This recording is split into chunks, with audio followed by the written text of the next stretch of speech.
तर आता आपण देवकरा गावामध्ये खूप सुंदर तालुक्यामध्ये अजून असं बरेच गाव आहेत त्या गावामध्ये स्मशान भूमी नाही किंवा स्मशान भूमी कधी जागा नाही त्या संदर्भात काय स्मशानभूमी जागासाठी बेसिकली कलेक्टर ऑफिस आणि जिल्हा परिषद कोऑर्डिनेशन मध्ये असं काम करतात आणि जिथे जिथे अतिक्रमण आहे तिथे अतिक्रमण काढण्याची कारवाई होते आणि जे अतिक्रमण नाही आणि जागा उपलब्ध नाही आहे तिथे लँड ट्रान्सफरची कारवाई रेव्हेन्यू डिपार्टमेंटच्या मार्फत जिल्हा परिषद आणि कलेक्टर ऑफिस कोऑर्डिनेशन पद्धतीने करणार आहे.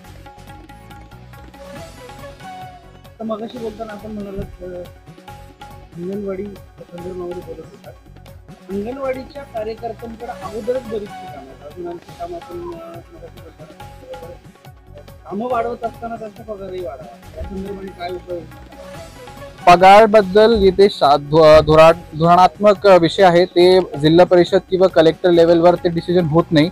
पण जे मी सांगितलं होतं अंगणवाडीबद्दल तिथे अंगणवाडी कार्यकर्ता अंगणवाडी सेविकाचं काम वाढणार नाही कारण ते कन्व्हर्जन्सी स्कीम आहे.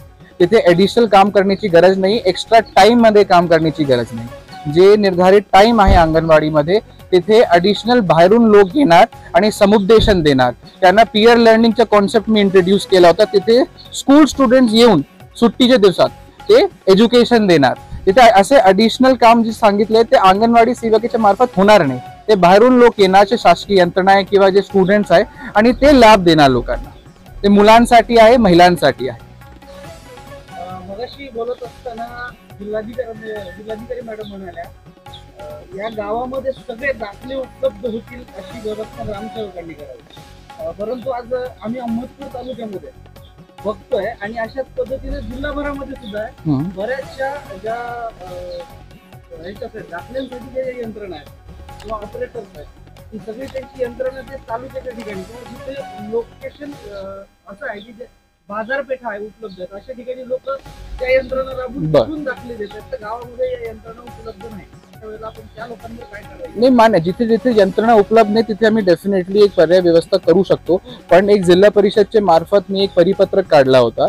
त्याच्यामध्ये एक लिस्ट होती की कोणकोणते दाखले ग्रामसेवक देऊ शकते. ते एक स्ट्रीमलाईन करण्याचा एक ऑर्डर होता आणि त्याचे प्रतिसाद खूप चांगला मला मिळालेला आहे. पण जे तुमचा प्रश्न होता की सुविधा गाव पातळीवर उपलब्ध आहे की नाही ते प्रत्येक गावामध्ये उपलब्ध करणं किती प्रॅक्टिकल आहे ते आम्हाला बघावं लागेल आणि जिथे जास्त डिमांड आहे तिथे आम्ही डेफिनेटली पर्याय व्यवस्था करू शकतो. माझा प्रश्न असा होता गावा पातळीवर देण्यात आलेले जे ऑनलाईन सेंटर आहे माही सेवा केंद्र ग्रामपंचायत दिले तर त्याचा वापर जनरली बाजारपेठेच्या गावामध्ये आता देवकऱ्याची जी ओके सेवा केंद्र आहे बर बर बर ते लोकल इश्यू आहे ते एकदम मला बघावं लागेल आणि जिथे पॉसिबल असेल तर इथे लोकली इंट्रोड्यूस करण्याची आम्ही तसं करतो.